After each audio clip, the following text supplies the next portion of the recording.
Merci, monsieur le député. La parole est à madame Mathilde Desjonquers pour le groupe démocrate, modem et indépendant.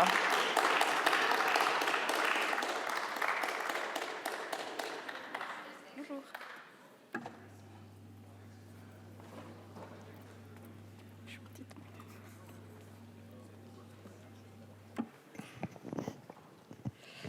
Madame la Présidente, Madame la Ministre, Monsieur le Président de la Commission des lois, Madame la rapporteure, mes chers collègues. La Miviludes a dévoilé le 2 novembre 2023 un rapport alarmant qui doit toutes et tous nous inquiéter. On y découvre que le pays a connu un accroissement inédit des agissements à caractère sectaire en 2021.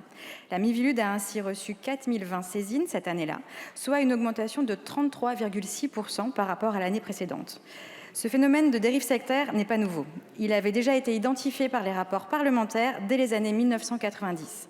Mais les nouveaux moyens de communication ont rendu sa diffusion massive et difficilement contrôlable. Ce projet de loi visant à renforcer la lutte contre les dérives sectaires marque un regain d'intérêt nécessaire et attendu des pouvoirs publics pour la lutte contre un phénomène qui se renforce un peu plus chaque jour et dont les impacts sur la santé physique et psychique ne sont plus à démontrer. Néanmoins, je tiens à rappeler que cette lutte contre les dérives sectaires ne doit en aucun cas stigmatiser les pratiques dites non conventionnelles et la recherche du bien-être, et encore moins entraver la liberté d'accepter ou de refuser un traitement médical spécifique ou de choisir un autre type de traitement. Cela est essentiel à la maîtrise de son propre destin et à l'autonomie personnelle en l'absence de pression inappropriée, comme l'a rappelé la CEDH dans un arrêt en date du 10 juin 2010. Il est donc nécessaire de protéger, d'une part, les victimes de ces dérives et d'autre part, les praticiens honnêtes en sanctionnant davantage et de manière plus efficace les personnes mal intentionnées. Je tiens également à rappeler l'importance des articles 1, 2 et 4, sans lesquels le texte n'aurait plus aucun intérêt. Il serait en effet complètement vidé de sa substance, laissant les nombreuses victimes dans le désarroi le plus total.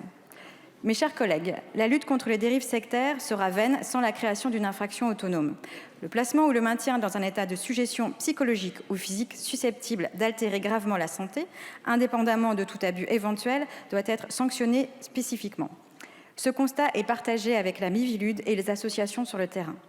Est-il vraiment nécessaire de rappeler toutes les horreurs survenues sur fond de dérives sectaires, meurtres, viols, tortures et autres actes de barbarie, pour redire la nécessité de maintenir dans le texte les dispositions concernant les circonstances aggravantes qui doivent, de par leur gravité, justement être plus lourdement sanctionnées? Les nombreuses dérives sectaires portent également atteinte à la santé des victimes, notamment lorsque celles-ci arrêtent des traitements médicaux, d'autant plus lorsqu'il s'agit de graves pathologies. Les médecines dites non conventionnelles ne sont pas problématiques en soi. Bien au contraire, elles sont même très souvent des compléments essentiels au bien-être des personnes. Néanmoins, il incombe au praticien d'informer la personne de toutes les conséquences possibles sur sa santé. Il doit s'assurer que son choix est libre et éclairé.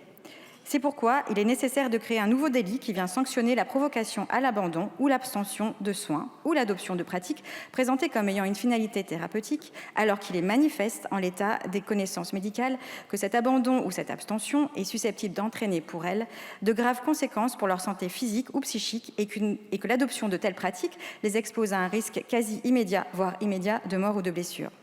En conséquence, je salue donc autant le travail de la Commission des lois pour le rétablissement de ces articles ô combien essentiels que votre travail, Madame la rapporteure, travail qui a permis d'aboutir à un texte qui soit à la fois protecteur et garant des libertés individuelles. Avant de conclure, j'aimerais signaler un point d'alerte, la situation des enfants victimes des dérives sectaires. Cela demande une attention particulière de la part du gouvernement. La nécessité de protéger les mineurs face à l'emprise sectaire est une exigence pour les pouvoirs publics et un devoir pour toutes et tous.